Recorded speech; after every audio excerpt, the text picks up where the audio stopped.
Shimla, in India, 11:30 in the morning, and intuition is requesting me to explain the universe. Note that I start saying where and when, because all the truth can only be related, or it's only the part of truth that has been told to you. There is always a part of the truth that we do not know, and that is always related to time. At a certain moment of the time, we can only talk about the things that we know by that time. Because the truth is that amount of knowledge minus the knowledge that we do not have at that time. But we keep it now to talk about as much as we can talk now about the universe. What is the universe? I have a second forward to say to it. We can only talk to the universe in a relative way.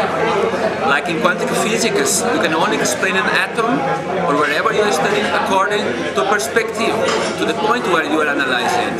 Let's say you want to ask the amount of light in a certain particle, or the weight, or the color of it.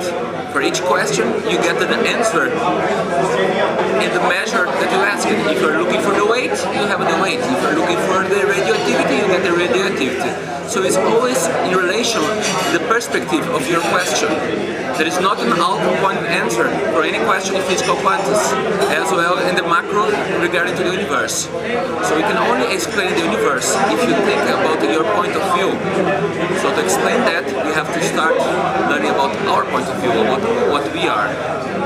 This attempt to explain the universe will be related to the human perspective of the universe, because we are limited to only to this dimension, to this perspective as a human being. And then as a human being analyzing the universe, we have the first limitations then of our egos, an imaginary perspective of an individual.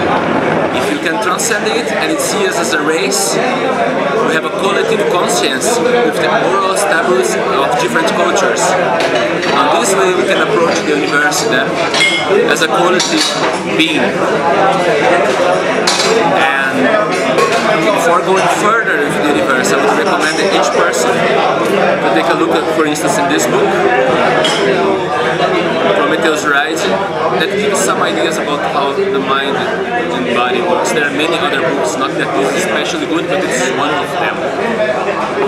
How the universe works, we perceive it according to our wishes and conditions and imprintings. The whole thing is vibrating, mobile, changing as ourselves, and our perception is according to our wishes, what we want to preserve, to maintain, what we believe. So everything that I see, that I experiment, as well as everything that you see and experiment, is a fruit of your reality, your tunnel reality, whatever you're expecting for your life. Even the rocks, the wall. I just cannot put my hand through the wall because I believe it's solid. And so is the whole universe and all human relations. You get what you want, what you're looking for. So, to shape the universe, we have our wishes and desires. Everybody is invited to go beyond everything that they ever wished, everything that they ever ambitioned, go much beyond that.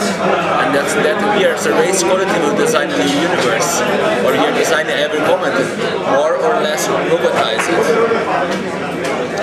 So we have like all of those more or less solid, more or less conscious particles vibrating together, one interacting with the other, and one looking at the other, or wishing at the other.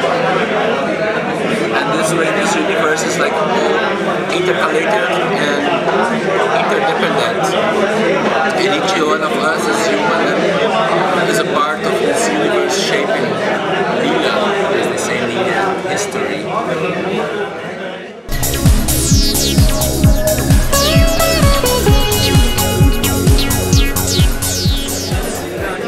Prost.